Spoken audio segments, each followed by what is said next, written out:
Bien, buenos días, señores. El día de hoy estamos continuando con la unidad 3 y en esta parte, trabajando con la unidad 3, vectores e introducción a los espacios vectoriales, estamos viendo ya la segunda parte de la clase. Con esta clase de hoy terminamos la unidad 3.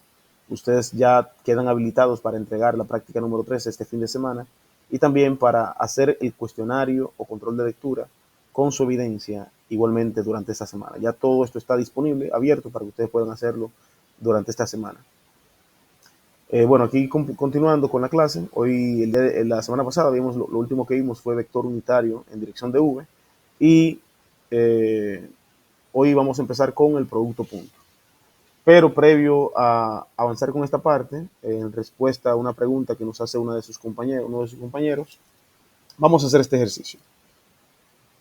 Norma de B más 3A por C punto D. Eso considerando que A, B, C y D son esos vectores que están aquí arriba. A y B son vectores de R3, C y D vectores de R4. En efecto, si calculamos primero quién sería B más 3A, B más 3A sería vector B, que es 3, 4 menos 5, más 3 por el vector A, que es 1, menos 3 y 7. El resultado de B más 3A sería 3, 4 menos 5.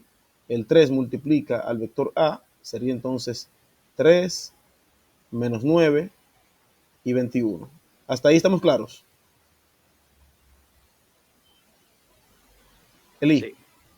Entonces ahora, Sí. suma de Sí, vectores, ajá. sumo componente con cada componente. 6, Yo voy 4 con, más yo 9 voy menos con 5 usted, y menos voy 5. con usted porque yo lo hice el procedimiento, lo que no me da Ok, el resultado, cómo expresarlo. de acuerdo, mira, ya vamos por aquí. Bien, si algo te da diferente, tú me avisas, ¿oíste?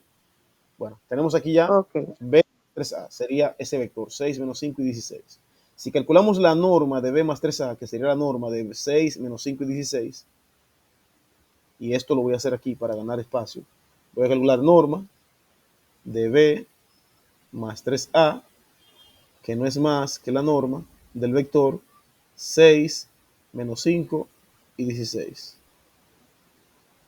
Eso es igual a la raíz cuadrada del cuadrado de la primera componente más el cuadrado de la segunda componente más el cuadrado de la tercera componente. Eso es igual a la raíz cuadrada de 6 por 6, 36, 5 por 5, 25. ¿Cuánto es 16 por 16, Eli? 16 fue 16, 256. ¿Y cuánto es la suma de todo eso que está ahí? Como ya tú lo hiciste, Ajá, 7. 317. 7. 317. De modo que eso sería, Ujú.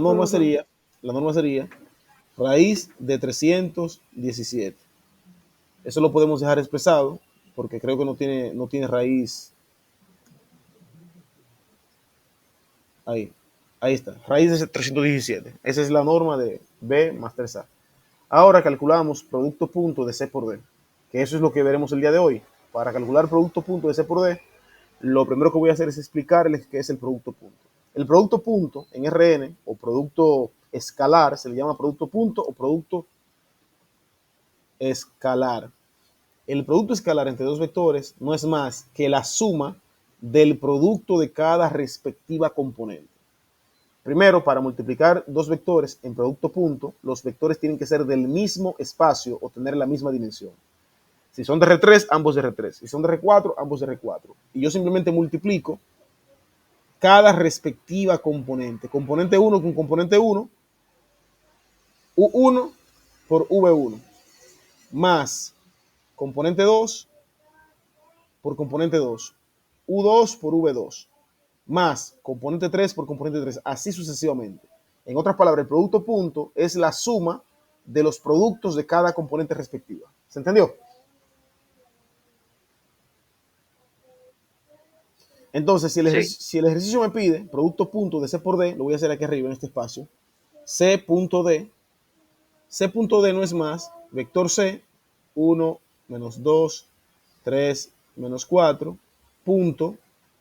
menos 6, 1, 0 y 2, Esto es simplemente lo que acabamos de decir. Es la suma del producto de cada respectiva componente. 1 por menos 6 más menos 2 por 1 más 3 por 0 más menos 4 por 2. De modo que el producto punto sería menos 6 más menos 2, porque menos 2 por 1 positivo sería menos 2. Sería menos 6, menos 2, 0, menos 8. El resultado sería menos 16. ¿Lo ven ahí? Sí. Entonces, nuestro ejercicio, que sería norma de B más 3A por producto punto de C por D, el ejercicio como tal sería,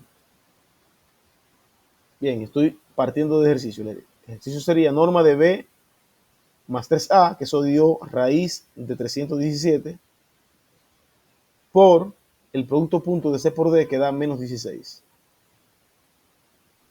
Ahí está. Yo puedo multiplicar esto, ¿verdad? Pero al final pueden dejarlo expresado así. Bien, pero hay formas de yo poder simplificar un poco esto. Yo puedo decir que 16 es 4 al cuadrado. Sí. Y puedo entrar el 4 dentro de Yo lo dejé radicales. así, yo Pero lo dejé así mismo, profesor. es mejor dejarlo así. Ahí está. Menos 16 raíz de 317. Eso es lo que da. Listo.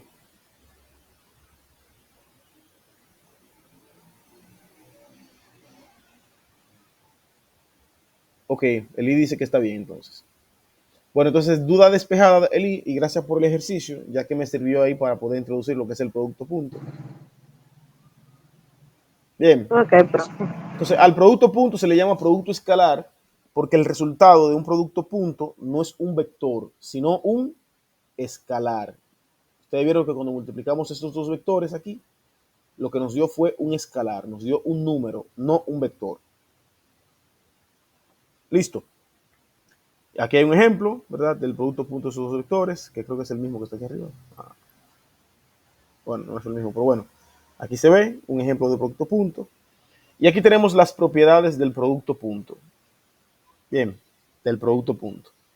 Si tres vectores U, V y W son vectores de Rn y C es un número, un escalar cualquiera, las siguientes propiedades son verdaderas. La primera, el producto punto es conmutativo.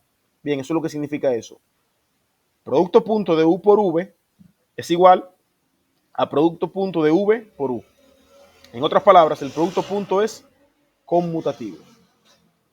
El producto punto de U por la suma del vector V más el vector W es igual a yo multiplicar U por V más U por W. En otras palabras, el producto punto es asociativo. El producto punto es asociativo. Número 3, si yo tengo un escalar C que se multiplica por el producto punto de U y V, es lo mismo yo multiplicar C por U y luego multiplicar CU por V en producto punto. Es decir, esto. C por U y luego multiplicar en producto punto por V. O al revés, multiplicar C por V y luego multiplicar producto punto por U. Esa es otra propiedad que tiene el producto punto. Este es muy útil y se usa mucho, señores, está número 4, que el producto punto de un vector por él mismo es igual a la norma del vector al cuadrado. El producto punto de un vector por sí mismo es igual a la norma del vector al cuadrado. Listo. Y de aquí se saca una propiedad, de aquí podemos sacar una propiedad para encontrar la norma. Si yo despejo y aplico raíz cuadrada de ambos lados, me va a quedar que la norma de V, la norma de un vector, es igual a la raíz cuadrada del producto punto de él con el mismo. ¿Estamos? De modo que esta sería otra fórmula de cómo yo encontrar la norma de un vector. Bien, norma de un vector es igual a la raíz cuadrada del producto punto de él por el mismo. Si el producto punto de un vector consigo mismo es mayor que cero, eso se da dígase, si el producto punto de un vector consigo mismo es mayor que cero, es mayor o igual a cero, y además el producto punto es igual a cero, no, perdón, esta es una propiedad. Siempre el producto punto será mayor que cero. Si se cumple esto, que el producto punto es mayor que Mayor o cero, igual. Mayor o igual. gracias, mayor o igual a cero. Si se cumple esto, que el producto punto es mayor o igual a cero, adicionalmente, el producto punto es igual a cero. Si se cumplen estas dos condiciones, que el producto punto sea mayor o igual a cero, bien, esto se da si y solo si el vector, el vector es cero. Me explico. Voy a separar esto en dos partes para quizás hacer un poco más claro. Aquí hay dos propiedades juntas, señores. Hay dos propiedades juntas. La primera es esta. El producto punto de un vector consigo mismo es mayor que cero siempre. Mayor o igual a cero. El producto punto de un vector consigo mismo siempre es mayor o igual a cero. De lo contrario, no tendría sentido porque estamos diciendo aquí que la norma de un vector es igual a la raíz del producto punto de él consigo mismo. Si este radicando no fuese mayor o igual a cero, no se pudiera establecer esta propiedad. ¿De acuerdo? Pero en efecto, sí es cierto, siempre el producto punto de un vector consigo mismo siempre será mayor que cero, mayor o igual a cero. Será cero si el vector es cero, pero si el vector no es cero, siempre será mayor que cero, de modo que siempre da positivo. Y la otra propiedad es esta, que si el producto punto de un vector consigo mismo es cero, entonces el vector es cero. Y si el vector es cero, entonces el producto punto del consigo mismo es igual a cero. ¿Se entiende esa parte? Es decir, en efecto, o como, ¿verdad? Como ejemplito, si el vector v es el vector 0,0, claro está que v.v tiene que ser igual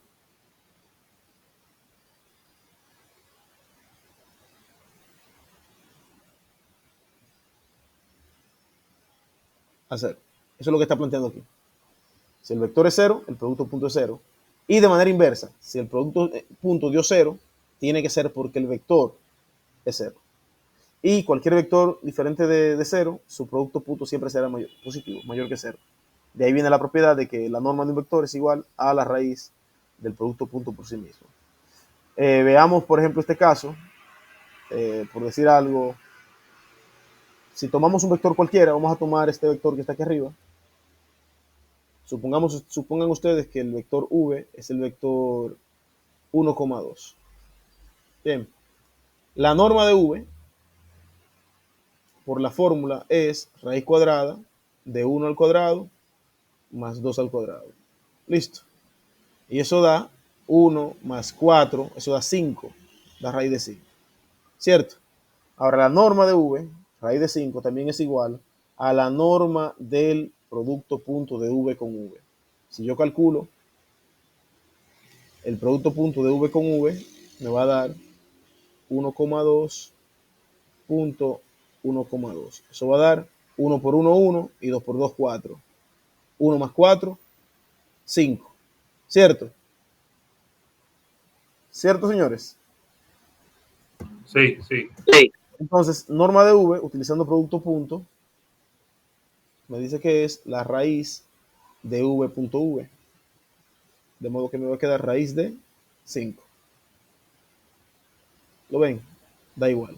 En otras palabras, calcular norma de esta manera o calcular norma de esta manera es lo mismo. Listo. Aquí hay algunos ejemplos.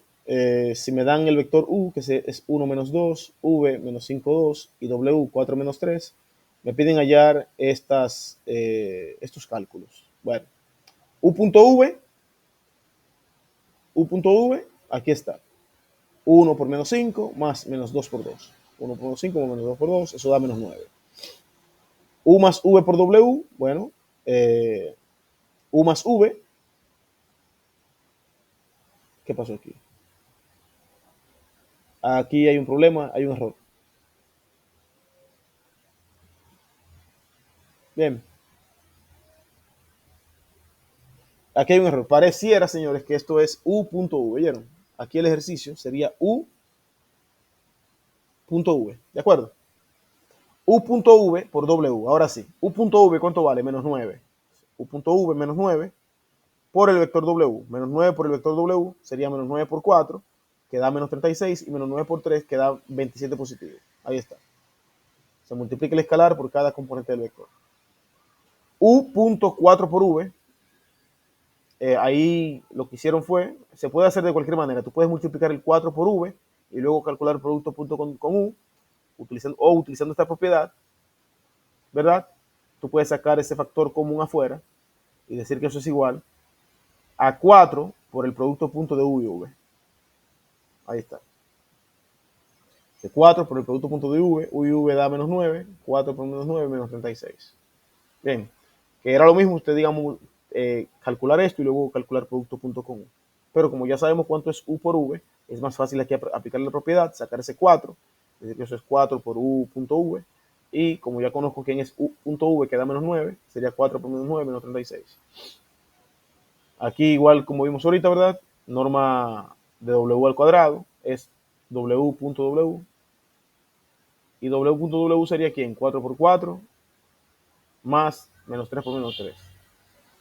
Bien, 4 por 4 menos 3 por menos 3. Y eso da 7.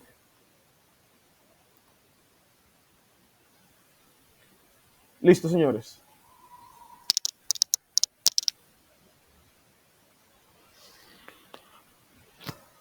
¿Alguna pregunta?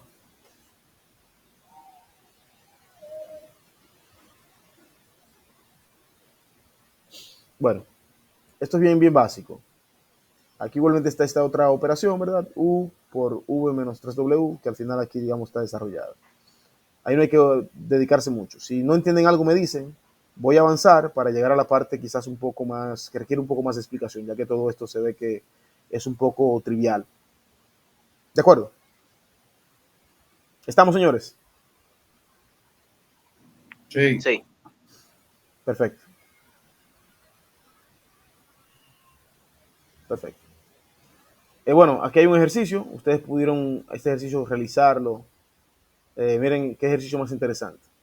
Si me dan dos vectores, U y V, de Rn, de modo que aquí estoy trabajando con vectores genéricos, bien, tales que producto punto de U por U es 6, y producto punto de U por V es menos 5, y producto punto de V por V es 11. Determine el producto punto de U más 3V por 2U más V. Si aquí lo único que me están dando son los valores de los productos puntos, ¿lo ven? No me están dando los vectores. Por tanto, no puedo resolver esto de manera directa. Si me hubieran dado los vectores, yo aquí resuelvo de manera directa, pero como no me dan los vectores, tengo que tratar de reexpresar todo esto en términos de producto punto de U por U, producto punto de U por V y producto punto de V por V. Eso es lo que plantea el ejercicio. Entonces aquí, simplemente aplicar propiedades. Bien, y aquí puedo aplicar la propiedad distributiva.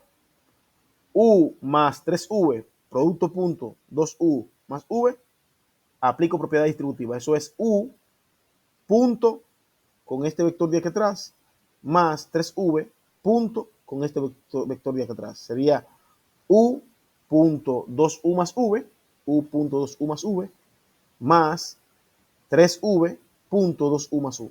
Aquí está. Eso es propiedad asociativa, se aplicó ahí. Que sería arriba la propiedad número 2. Bien. De aquí arriba, esa sería nuestra propiedad número 2 que aplicamos ahí. Ahí aplicamos 2. Ahora, igual sigo aplicando la propiedad 2. U punto 2U más V, eso es U punto 2U más U punto 2V, U punto V. Aquí también aplico propiedad 2. Igualmente aquí atrás, 3V punto 2U más 3V punto V.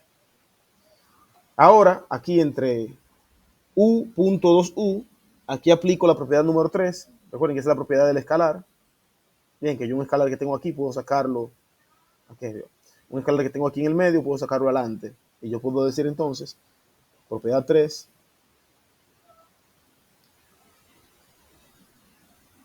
que U.2U, eso es 2 por U por U. 2U por U más U por V más, eso sería, el 2 también yo puedo sacarlo aquí fuera y el 3 también. Bien, de modo que puedo sacar 3V por 2U y 2V por 2U. De modo que sería 3 por 2, 6, V por U más 3V.V, saco el 3, 3V.V. Aquí está, esa es la propiedad número 3. Y ahora aquí aplico propiedad 1, propiedad conmutativa. Bien, porque ellos aquí lo que hicieron fue que sumaron u.v más 6v.u. Pero antes de eso, hay que aplicarle aquí propiedad conmutativa, porque u.v es igual a v.u, de modo que yo puedo cambiar aquí por propiedad conmutativa para poder sumar con esta parte de aquí, de modo que aquí también se aplicó propiedad número 1.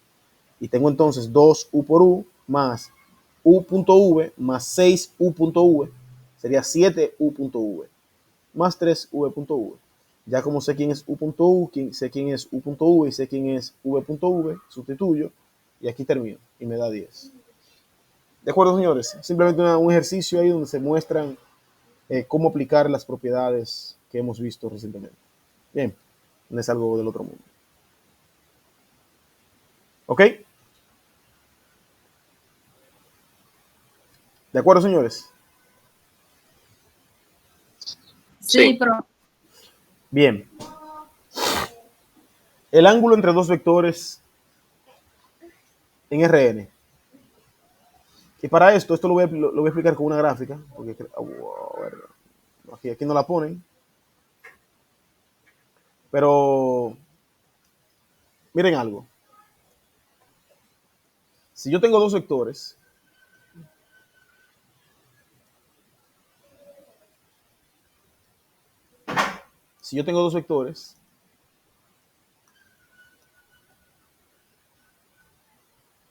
vamos a llamarle U,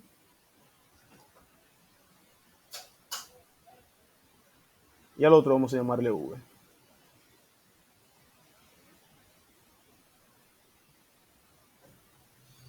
Y yo quiero el ángulo entre ellos. El ángulo entre ellos sería este, ¿verdad? Ángulo teta. Bien. Ángulo teta.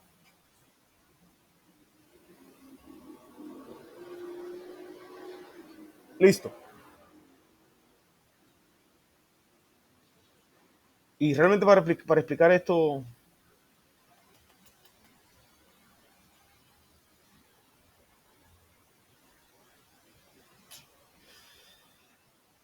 déjenme, señores, explicarlo de una manera más sencilla. Aunque al final, esto simplemente lo que aplica es la regla del coseno. Tú puedes calcular el coseno entre dos vectores o entre dos lados para ponerlo de la siguiente manera. Si yo considero y trazo, por decir algo, sí, déjenme hacerlo con un triángulo rectángulo para no complicarles mucho, porque al final aquí lo que voy a hacer es una proyección y quizás algunos ahí se me pierdan.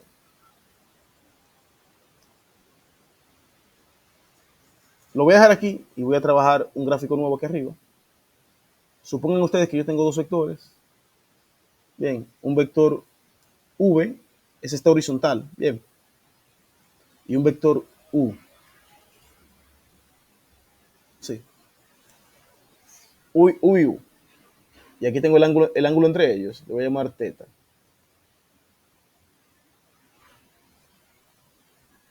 Ángulo entre ellos.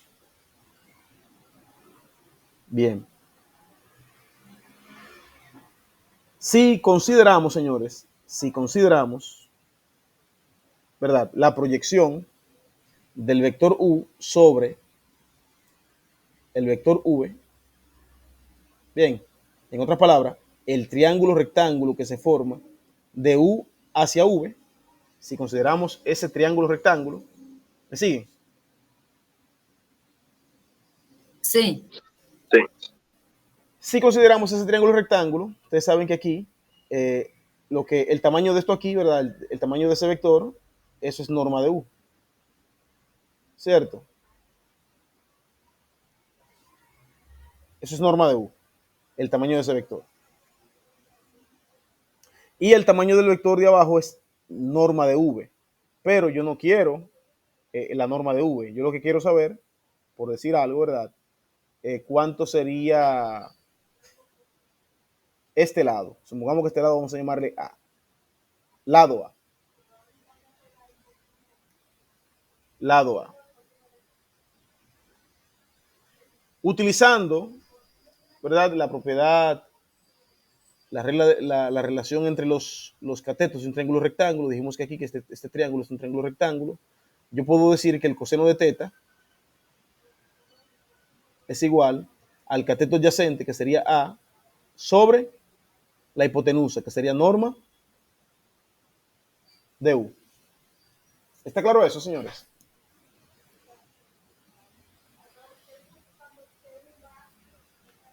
¿Está claro eso?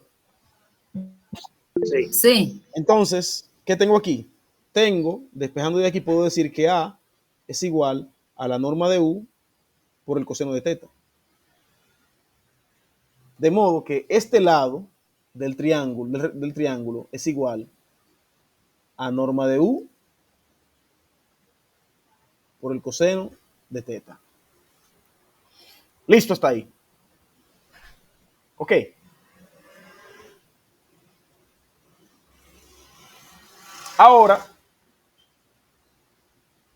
Ahora, nosotros, conociendo ya este lado y conociendo este lado, podemos encontrar cuánto sería este otro cateto. Bien, ¿cuánto sería este otro cateto? Podemos conseguir. ¿Y cómo lo podemos conseguir ese cateto? Utilizando lo que conocemos, Pitágoras. El cuadrado sobre la hipotenusa, raíz cuadrada del cuadrado sobre la hipotenusa menos el cuadrado de el cateto. Puedo utilizarlo utilizando esta relación. Sí.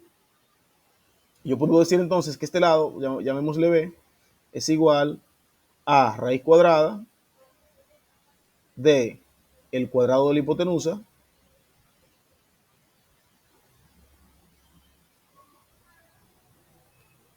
más el cuadrado de este cateto, que sería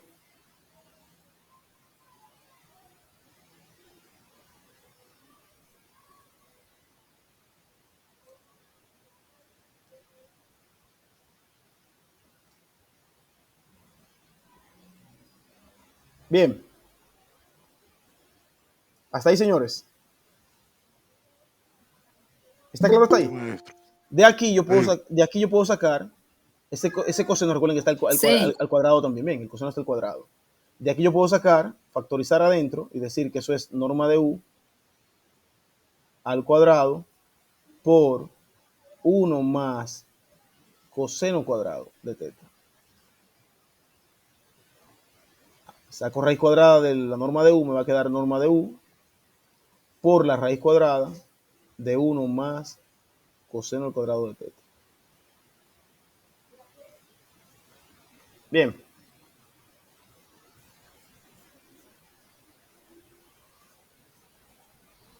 Una pregunta, profe. Dígame. ¿El 1 de dónde salió que no vi?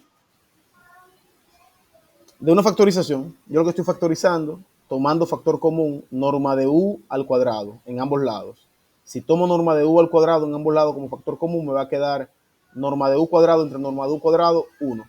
Norma de U cuadrado entre norma de U cuadrado, me va a quedar coseno al cuadrado. Yo factoricé aquí arriba. Yo saqué factor común, esto Ok. y esto. Bien, es factor de término común. Si yo tengo, por ejemplo, AB más CB, eso es lo mismo que yo diga, perdón, lo hice al revés. Si yo tengo AB y tengo más AC, yo tomo factor común A y puedo decir que eso es A por B más C. Bien, eso fue lo que hice. Factor común.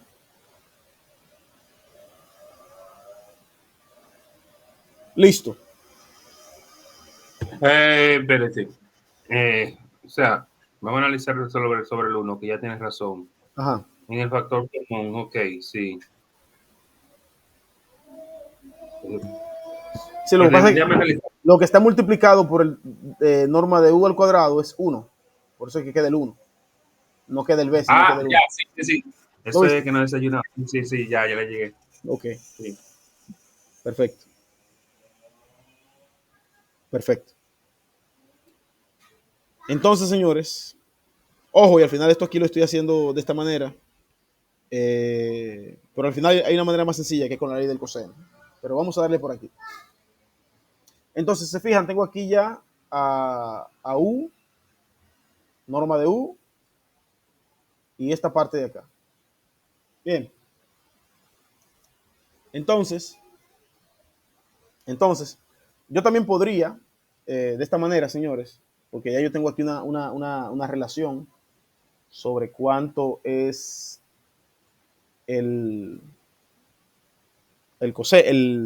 los catetos. Ya yo sé, digamos, que hipotenusa sería U, este cateto de acá sería norma de U coseno de teta, y este cateto de acá sería norma de U raíz de 1 más coseno al cuadrado de teta, raíz cuadrada de todo esto.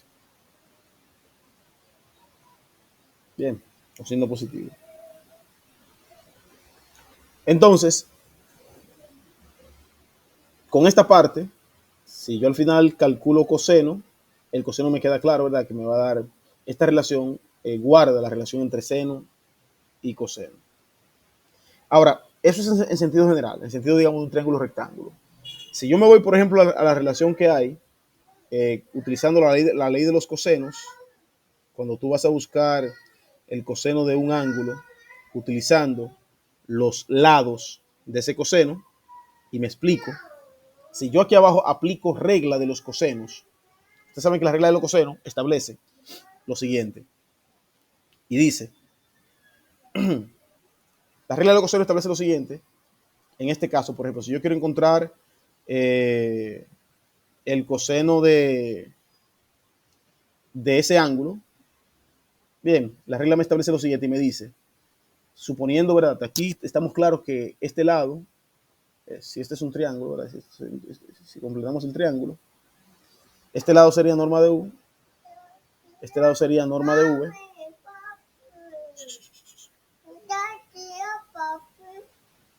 Me dan un minuto, por favor, señores. Disculpen. ¿Qué pasó, Abby? ¿Qué pasó? ¿Qué pasó, Abby? ¿De dónde, mamá?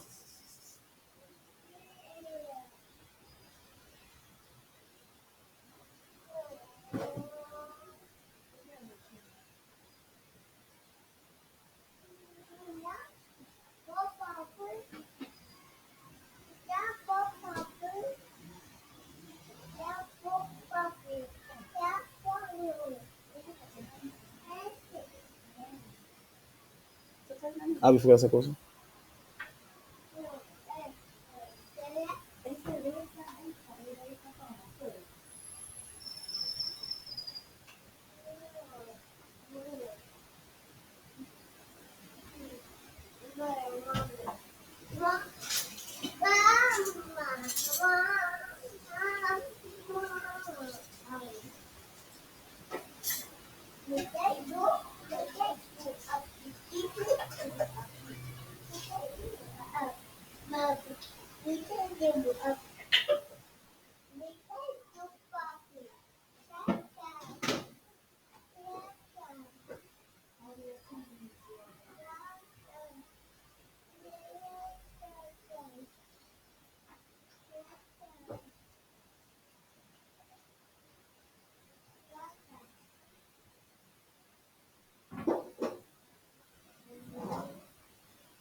Por si acaso el maestro está hablando, porque a mí no se me escucha.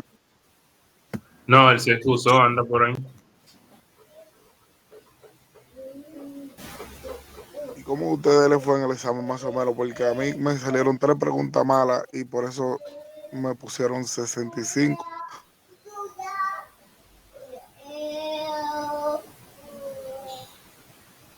No, pero te fue muy bien, felicidades. ¿Cómo que me fue bien? Él lo dijo, con 60 para arriba se pasa. A mí Porque me de fue rechazo 20. Era mucha pregunta y poco tiempo en realidad.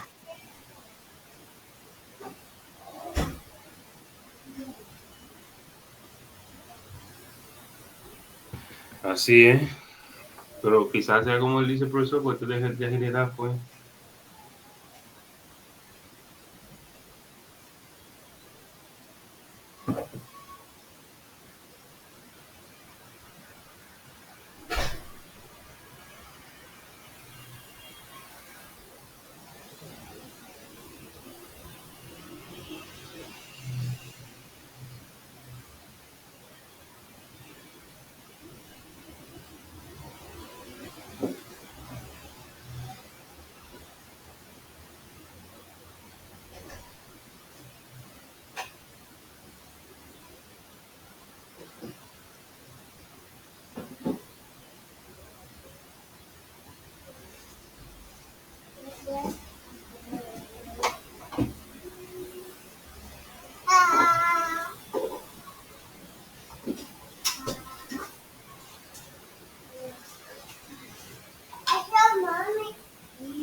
Ok, señores, ¿me escuchan? Disculpen el tiempo. Sí. Sí. Seguíamos aquí entonces. Les decía, perdón, aquí. Entonces, aquí, bueno, vector B, vector V, ¿verdad? Entonces, cerramos el triángulo este, ¿verdad? Consideremos, digamos, el vector que vaya de U a V, que sería el vector diferencia, ¿verdad? El vector que viene aquí sería el vector U menos V. Listo. De modo que esta distancia sería la distancia norma, esta distancia sería la distancia norma de U menos V. Si aplicamos la regla del coseno aquí en esta parte, recuerden que vamos a aplicar la regla del coseno para este ángulo, que es igual, la regla del coseno cuando tú lo aplicas, te dice que el lado opuesto, dígase, el lado opuesto al ángulo al cuadrado, que sería en este caso norma de U menos V al cuadrado, es igual al producto de los lados que conforman el ángulo al cuadrado, sería norma de U al cuadrado más norma de v al cuadrado menos 2 veces los lados que conforman el ángulo, en este caso serían norma de u, norma de v,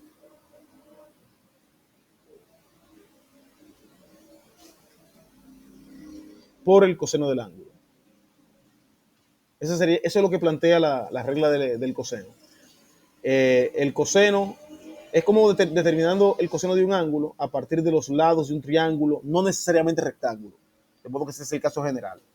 Entonces, es igual a el lado opuesto al ángulo, o el lado, ¿verdad?, opuesto al ángulo, el tamaño del lado, ¿verdad? Por eso dijimos norma de u menos v al cuadrado, igual a la norma al cuadrado, o a los lados, mejor dicho, en este caso los lados son normas, a los lados que conforman el ángulo al cuadrado, la suma de ellos, menos 2 veces el producto de los lados que conforman el ángulo por el coseno del ángulo. Esa es la regla del coseno.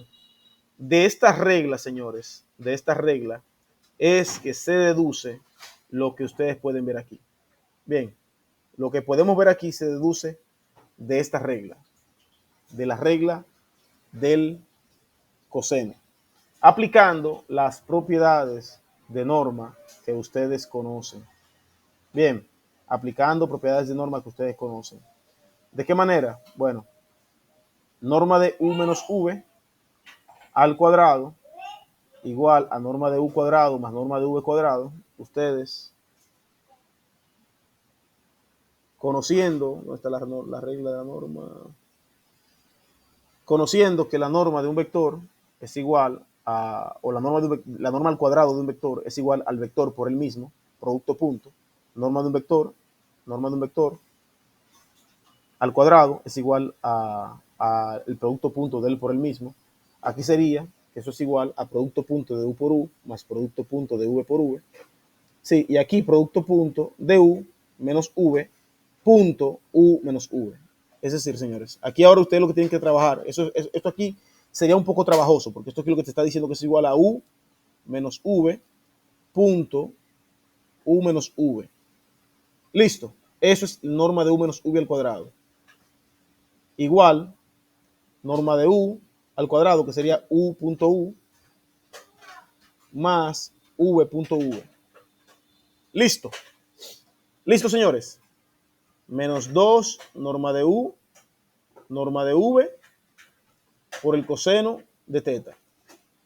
Cuando aquí desarrollamos esto, utilizando las propiedades que nosotros conocemos, que ya vimos recientemente, ¿qué decimos? U punto u y v, eso sería igual a u punto u menos v, y desarrollándolo de manera directa, sería u punto u menos u punto v más u punto u, no, perdón.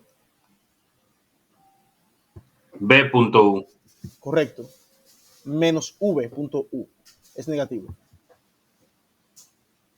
Menos v punto u y más v punto v. Listo, está ahí.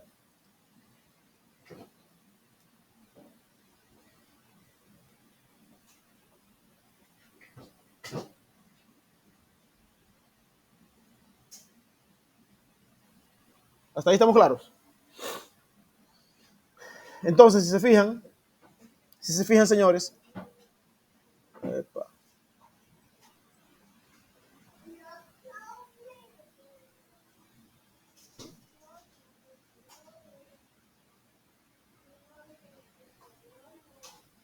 Ok. Hasta aquí, ¿qué tenemos entonces?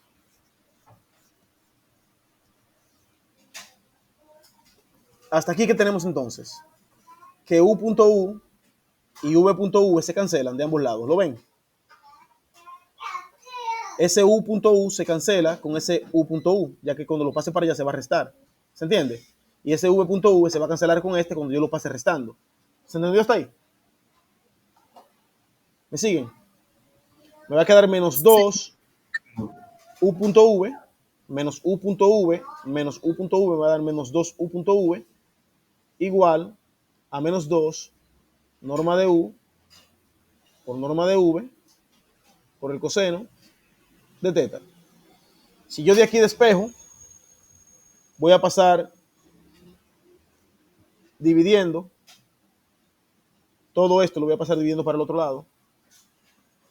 Voy a tener entonces que el coseno de teta es igual a menos 2 U.V entre menos 2 norma de U, norma de V.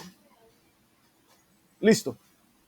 De modo que en efecto me quedará entonces que el coseno de teta es igual a U.V entre norma de U por norma de V.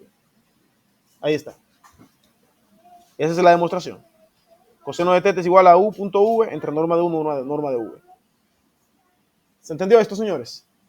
De modo que si se fijan, lo que utilicé simplemente fueron dos vectores genéricos, la diferencia de ellos dos, los tamaños de los lados del triángulo, que serían la norma de cada vector, y la ley de los cosenos, la ley del coseno. Ley del coseno a ese triángulo, y lo otro ya simplemente es las propiedades que hemos visto.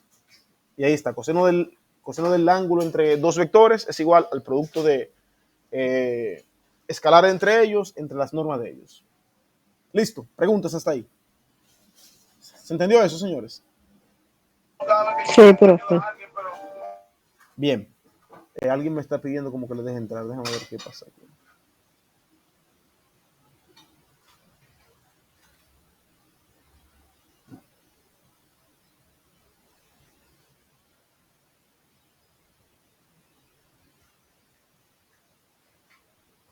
Bueno. Entonces, si hasta aquí está claro, señores, aquí hay un ejemplo. Si me piden el ángulo formado entre los vectores U y V, entre esos dos vectores, simplemente aplico la fórmula, ¿verdad? Coseno del ángulo sería igual a U.V, que sería menos 3 por menos 1, que sería 3, 0 por 0, 0, 2 por 2, 4, 3 más 4, 7. Producto punto da 7. Norma de U sería 9 más 4, 13, raíz de 13. Y norma de V, 1 más 2, 3. Sería, que diga, 1 más 4. Dice, 1 menos 1 al cuadrado da 1 y 2 al cuadrado da 4. 1 más 4, 5. Raíz de 5. 7 raíz de 65 sería el coseno. Entonces, para encontrar el ángulo, sería calcular coseno inverso a 7 sobre raíz de 75. Si coseno del ángulo es igual a 7 sobre raíz de 75, el ángulo es el coseno inverso de 7 sobre raíz de 75. Y el ángulo da 29.74 grados.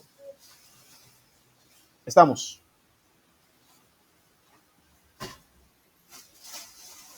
Bueno. Eso es un ángulo, ojo, ángulo entre 0 y 90 grados. ¿Ok? El ángulo entre 0 y 90 grados.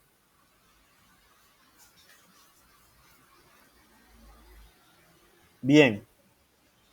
Vectores ortogonales, señores. Vectores ortogonales. Aquí hay una información útil cuando la dirección es opuesta entre ambos vectores, el ángulo es pi y el coseno del ángulo da menos 1. Cuando los ángulos cuando entre los vectores hay un ángulo mayor a 90 grados, el producto interno da menor que 0. Sí. Y el ángulo puede estar mayor a 180, entre 90 y 180. Y normalmente el coseno del ángulo da menor que 0 porque el producto interno da menor que 0. Y si los vectores forman ángulo de 90 grados, el producto interno da 0. De modo que cuando te dé si el coseno del ángulo te da 0, es porque el ángulo es 90 grados. Bien, este es el caso que vimos. Y este es el caso de la misma dirección, que da coseno del ángulo da 1. Cuando el coseno del ángulo da 1, es porque los vectores son colineales. Bien, están en la misma dirección y en el mismo sentido. Vectores ortogonales. ¿Cuándo decimos que dos vectores son ortogonales? Cuando el producto interno entre ellos es 0. Bien, si tú calculas producto interno entre dos vectores y te da 0, es porque los vectores son ortogonales entre sí. A eso se le llama vectores ortogonales. Bien, si entre dos vectores el producto interno es 0, se dice que son ortogonales. Aquí hay algunos casos de vectores ortogonales, ¿verdad? De manera gráfica, normalmente en R3 o en R2, los vectores ortogonales entre ellos forman un ángulo de 90 grados. Bien, de manera gráfica, de manera geométrica, cuando miramos vectores ortogonales en R2 y en R3. Bien, pero la propiedad es que el producto interno es igual a 0.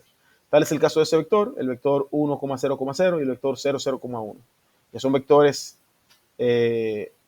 ortogonales, puesto que este está sobre el eje X y este está sobre el eje Z. Verdaderamente son ortogonales, puesto que entre ambos hay un ángulo de 90 grados. Y aquí hay otro caso, ¿verdad? De un vector, de dos vectores ortogonales, donde ellos al final no están sobre los ejes coordenados, pero igualmente se verifica que u.v es igual a 0. Miren este ejercicio interesante. Halle el valor de x para que los vectores u y v sean ortogonales. Si me dicen eso, halle el valor de x para que u y v sean ortogonales, ustedes simplemente plantean u.v. Profesor, una pregunta. Dígame. ¿Ortogonal y perpendicular es lo mismo? No. Ortogonal es más genérico. Perpendicular es ortogonal en R2 y en R3. Porque perpendicular. Okay. Sí. Lo que pasa es que la noción de ángulo ya en R4, en R5 no existe, tú sabes. Entonces, existe al final, pero no puede verse geométricamente. Normalmente decimos que un vector perpendicular en R2 o en R3 es ortogonal. Bien, de modo que sí es válido en R2 y en R3. Si me dicen si me plantean este ejercicio, la solución sería, bueno, planteemos u.v tiene que ser 0, planteemos esa ecuación. Entonces, u.v sería x menos 1, 0, menos 2, punto x menos 1, 2, 3. Eso tiene que dar 0. Para que eso dé 0, me va a quedar aquí x menos 1. Por x menos 1 sería x menos 1 al cuadrado.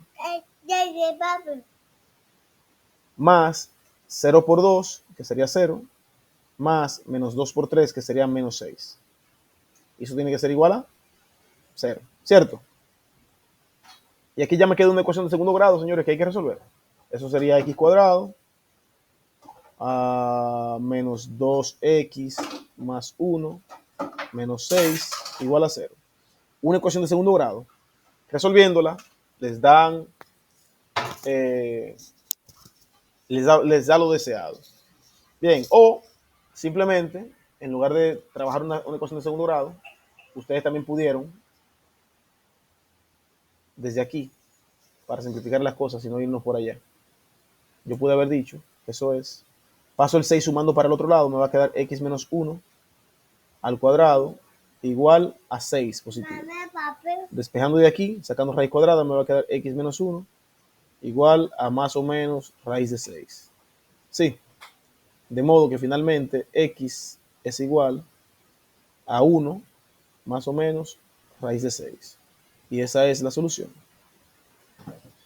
Bien, si x es igual a 1 más raíz de 6 o 1 menos raíz de 6, eso, los vectores son ortogonales. Para x igual a esos valores. ¿Se entiende eso?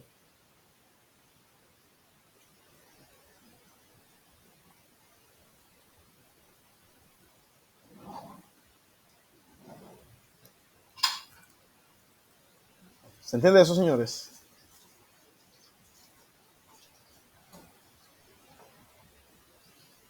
Bueno, si hacen silencio, entenderé que están entendiendo todo. Bueno. Sí, profe, se entiende. Se entiende. Perfecto. También uno se queda pensando en lo que pasa. Perfecto. Ustedes luego revisan y si tienen alguna duda me escriben por WhatsApp, por el grupo de WhatsApp, y ahí cualquier cosa, resolvemos cualquier duda adicional que tengan. Espacios vectoriales, señores. Esta sería la última parte de este tema. Espacios vectoriales. ¿Cómo se define un espacio vectorial? Si V es un conjunto sobre el que están definidas dos operaciones, la suma vectorial y la multiplicación por un escalar, si las siguientes propiedades o axiomas se cumplen para todo vector, todo U, V y W en V, y para todo escalar número real, entonces el conjunto V se denomina espacio vectorial. En otras palabras, un espacio vectorial es un conjunto sobre el cual se definen dos operaciones, la suma y la multiplicación por un escalar, que cumple 10 propiedades. Estas son las 10 propiedades.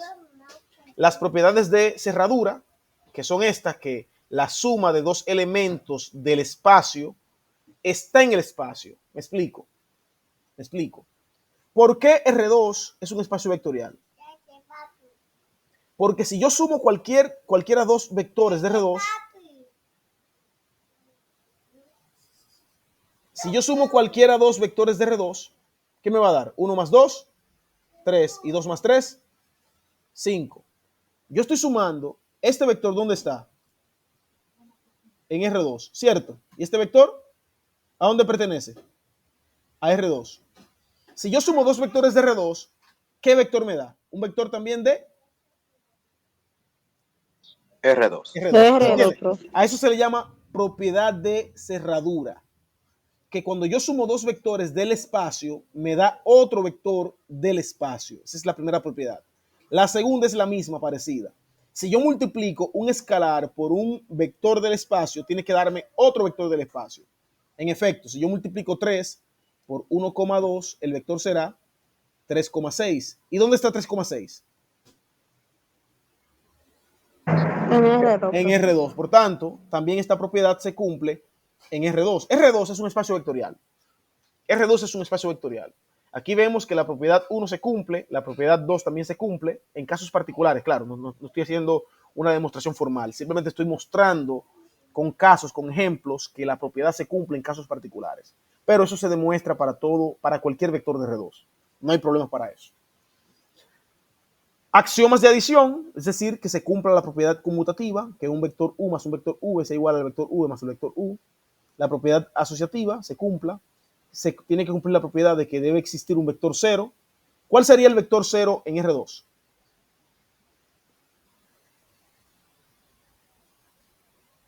¿Quién sería 0 en R2?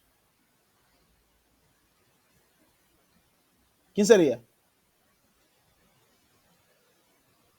0,0. ¿Estamos?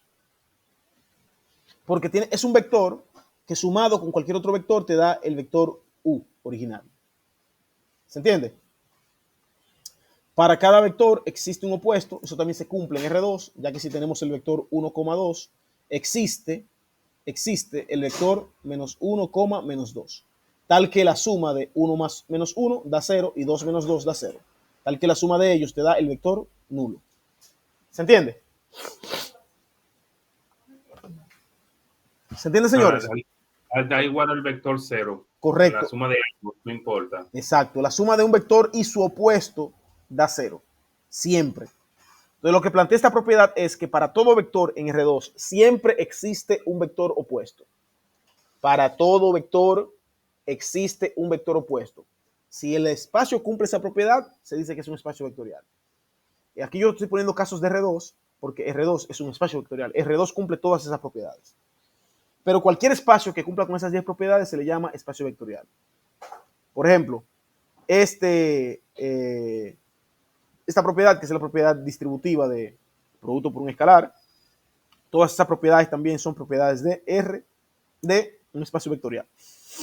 De modo que aquí tenemos 10 propiedades que si un espacio las cumple, se dice que el espacio es vectorial. Entonces, señores, miren, las matrices del mismo orden, matrices, por ejemplo, de M por N, cumplen con todas estas propiedades. De modo que los espacios de matrices M por N son espacios vectoriales. Los espacios de matrices cuadradas también son espacios vectoriales. Más adelante estaremos viendo, por ejemplo, los vectores que estamos viendo, el espacio de vectores, R2, R3, hasta Rn, son espacios vectoriales. Y más adelante, que es el tema que sigue, los polinomios o el espacio de polinomios también es un espacio vectorial, porque cumplen con estas propiedades. El álgebra se trabaja sobre la base de espacios vectoriales. El álgebra superior específicamente. Cualquier conjunto no vacío que satisfaga los 10 axiomas se le llama espacio vectorial y a sus elementos se le llama vectores. Bien, de modo que un vector es un elemento de un espacio vectorial. Y aquí hay una tareita, ¿verdad? Demostrar que R2 es un espacio vectorial de manera genérica. ¿Quién es R2? R2 es el conjunto que contiene todas las parejas A, B, tal que A pertenece a R y B pertenece a R. A eso es definiendo R2. Si definiéramos a R3, ¿quién sería R3?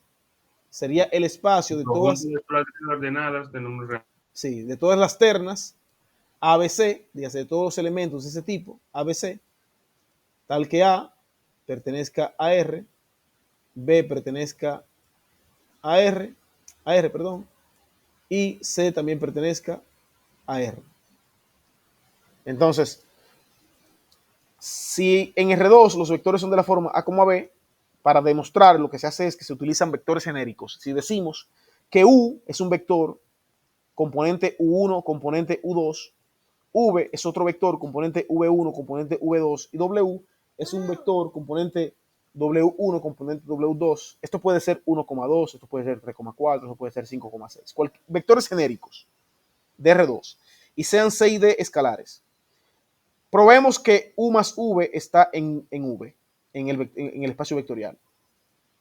U más V, definido de esta manera, sería U1, U2 más V1, V2. La suma de vectores en R2 se define sumando componente por componente. U1 más V1, U2 más V2. Listo. La pregunta sería ahora, ¿cómo yo demuestro o cómo yo explico que el resultado aquí es un vector que está en R2? Sencillo. Lo primero es que tiene dos componentes, ¿sí o no? ¿Ven la coma aquí? ¿Ven las dos componentes? Componente 1, U1 más B1 Sí. y componente 2, U2 más B2. De modo que ya yo, primera cosa que tengo que evaluar. ¿Tiene dos componentes? Sí, dos componentes. No me sale bien. Dos componentes. Bien. Es lo primero que verifico. ¿Y qué más tengo que verificar para saber si ese elemento está definido en R2? Díganme ustedes, según la definición de R2, verifico que el elemento que me resulte sea de dos componentes. Ya, me resultó de dos componentes. ¿Qué más verifico? Que pertenezca a los reales. Exactamente. Cada componente debe ser un número real. La pregunta, U1 y V1, ¿es un número real? U1 más V1, ¿es un número real? Sí. ¿Por qué? ¿Por qué? Porque U1 es un número real, porque yo dije que U es igual a 1, U2. Y si U1 y U2 es un vector de R2, que yo dije que arriba, eso es porque U1 está en R y porque U2 también está en R, ¿sí o no?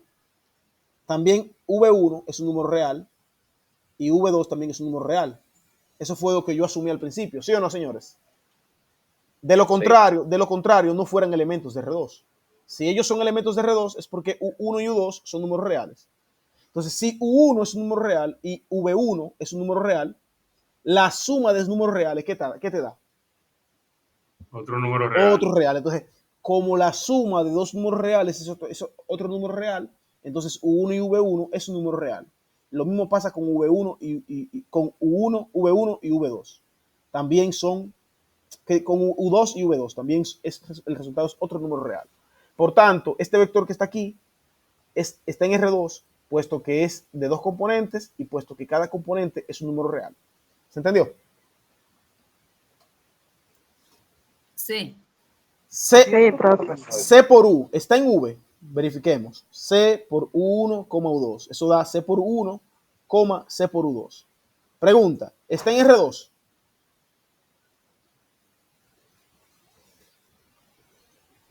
¿Está en R2?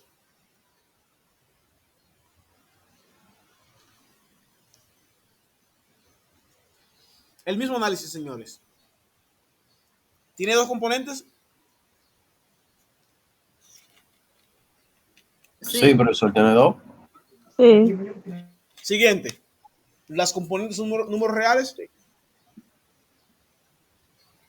Sí. Las componentes son números reales porque C es un número real, que lo dije aquí arriba. C y D son escalares, son números reales. Y U1 es un número real. Un número real por otro número real da un número real. De modo que tengo dos números reales en parejas, eso es un vector de R2. De modo que se cumple que C por U esté en R2. ¿Se entiende? Ahora, si yo digo que, por ejemplo, F es un número complejo, F por U1, U2, que sería F U1, F U2. Ese vector está en R2. No, porque tiene un número complejo. Claro que no, porque la primera componente no sería un número real, sería un número complejo. Y al ser un número complejo, no puede ser un vector de R2. ¿Se entiende? A pesar de que tenga dos componentes. Listo. Una pregunta del examen puede ser esa. Si este número es un número complejo y este vector es un vector de R2, F por este vector es un vector de R2. Esa sería una pregunta de examen. Bueno, y aquí se verifica, señores, cómo se cumplen las demás propiedades en R2. La propiedad, por ejemplo, de la conmutatividad, ¿sí? Etcétera, etcétera. Listo. Tarea para ustedes, señores. Demuestren que el conjunto de matrices cuadradas de tamaño 2x2, demuestren que el conjunto de matrices cuadradas de orden 2x2 es un espacio vectorial. Bien. Estamos hablando de un conjunto donde los elementos son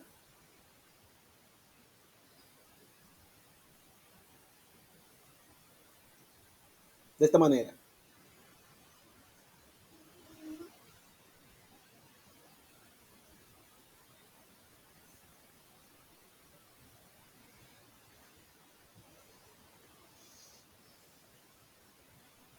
¿Estamos? Sería ese conjunto. Listo.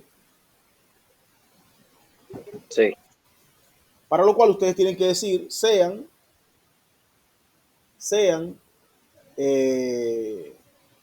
A, una matriz A, que sea una matriz A1, A2, A3, A4, una matriz B, B1, B2, B3, B4 y una matriz C, igualmente, escalares A, B, C y D, que sé yo cuándo, y simplemente expresar propiedad por propiedad. Propiedad 1, por ejemplo, le voy a hacer la propiedad 1, que la suma de dos matrices pertenece al espacio de matrices de 2x2. Bien. Propiedad 1. Suma de dos matrices está en M, en este caso. Vamos a ver. Planteamos. A sería A1, A2, A3, A4. Ojo, con la suma de matrices definida como sabemos, ¿verdad? B1, B2, B3, B4. Acá es igual la suma de matrices. Se suman componente por componente. Esto sería A1 más B1. Esto sería A2 más B2. A3 más B3. Y A4 más B4. Pregunta. Evaluamos si esto está en M22. Para que esté en M22, bien, en el espacio de matrices de tamaño 2x2, ¿qué tengo que verificar?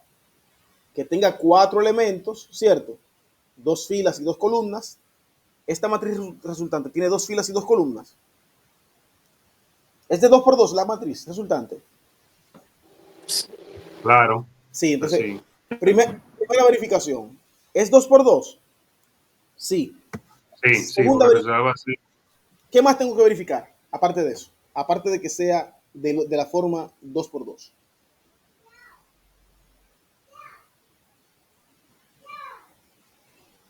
¿Qué más tengo que verificar? Que los elementos de la matriz resultante sean números Reales. Reales.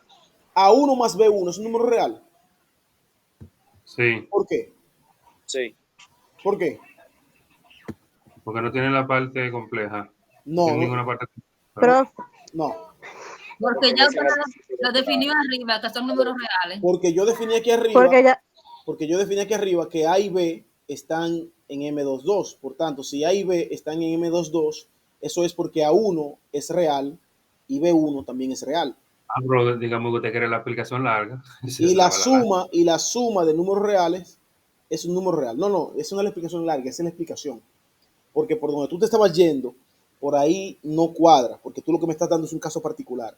Y cuando tú demuestras, tú tienes que demostrar la generalidad. ¿Entendiste? Sí, entiendo. Sí. Si tú me hablas a mí, no, porque en este caso, que si fuera un número complejo, ese es un caso particular. Tú tienes que demostrar la generalidad. Y la única forma de tú demostrar la generalidad a través de un caso particular es a través de la reducción al absurdo o por contradicción. Bien, y como este no es el tema de esta clase, no voy a meterme ahí para no confundirlo, pero simplemente tengo que demostrar desde la generalidad. Entonces, la generalidad es A1 es un número real, B1 es un número real, y la suma de números reales es un real. Por tanto, A1 más B1 es un número real. Lo mismo pasa con este, con este y con este, de modo que se cumplen ambas condiciones. La estructura y la naturaleza de los elementos. Por tanto, esa matriz está en M22. Listo. Asimismo prueban propiedad 2, propiedad 3, propiedad 4. Todas las propiedades deben probarla. Ese ejercicio queda como tarea, señores. ¿De acuerdo? Me lo suben junto a la práctica. Listo. Y aquí hay otros tipos de espacios importantes. Bien, todos esos son espacios. R, R2, R3, R4, hasta Rn. Conjunto de matrices M por N. Conjunto de matrices reales cuadradas, N por N. Lo que les dije ahorita, polinomios de un grado menor que N. El conjunto de polinomios es un espacio vectorial. El conjunto de funciones continuas sobre la recta real es un espacio vectorial. Y el conjunto de funciones continuas definidas sobre un cerrado también es un espacio vectorial. De modo que nosotros trabajamos siempre con espacios vectoriales, con funciones, con polinomios, con matrices, con vectores. Siempre estamos trabajando con espacios vectoriales. Listo. Preguntas hasta aquí. Dígame, Eli. Profe, sí, ¿dónde está? Suba para donde está la tarea para explicarle algo. Sí, claro, dígame. Ahí donde están en la matriz que dice a su 1, a su 2, a su 3, eso. Ajá. Eso, si uno quiere, lo pone normal, ¿verdad? Sí, entonces lo puedes reemplazar con número, ¿no? No. No, porque si es una Así demostración, mismo, solamente así. sí, si es una demostración, tiene que quedar así de manera genérica. Porque eso, Ok, ya. esto lo que significa es que no importa cualquier número que tú le pongas a eso, siempre te va a dar lo mismo. Lo mismo, Sí. ok. Porque tú estás demostrando cualidades, no valores. Ok. Sí, lo que tú tienes que verificar es que el resultado tenga la misma cualidad que el espacio. Tú ves 4 elementos, 2 filas, 2 columnas y que los números sean números reales. Eso es lo que se valida. La característica. Listo. ¿Alguna pregunta adicional, señores? Bueno, si no hay preguntas, recuerden esta semana tienen que entregar práctica número 3 y deben llenar control de lectura de esta semana, que está ya todo abierto, está todo disponible. Adicionalmente, les comento, ¿verdad?, que no se preocupen por el primer parcial, esfuércense ahora para el segundo y el final. Y el primer parcial, como quedamos, iba a darle una puntuación de 120, en lugar de 100, 120, con el propósito de que ustedes ahí podamos enmendar un poco el tema del tiempo que tuvieron para el examen. Eso es lo que están por debajo de 100, ¿de acuerdo? El que está en 100 no se le va a poner 120. Patricia, dígame. Para recordarle, profe, la situación mía y del compañero que pusimos la pregunta mal para que tenga eso pendiente, que en la evidencia está bien, pero en la selección la seleccionamos mal. Ok, de acuerdo. De acuerdo. Dígame, Luis Manuel. Usted estuvo explicando, yo entré un poquito tarde a la clase. Yo también tengo una que puse -7, pero no sé si fue que me confundí, pero -7.94, pero en fin, eran 12 preguntas, 14 preguntas, pero yo solo tuve 3 malas. Entonces, si uno calcula las 3 preguntas malas, aunque sean a 10 puntos,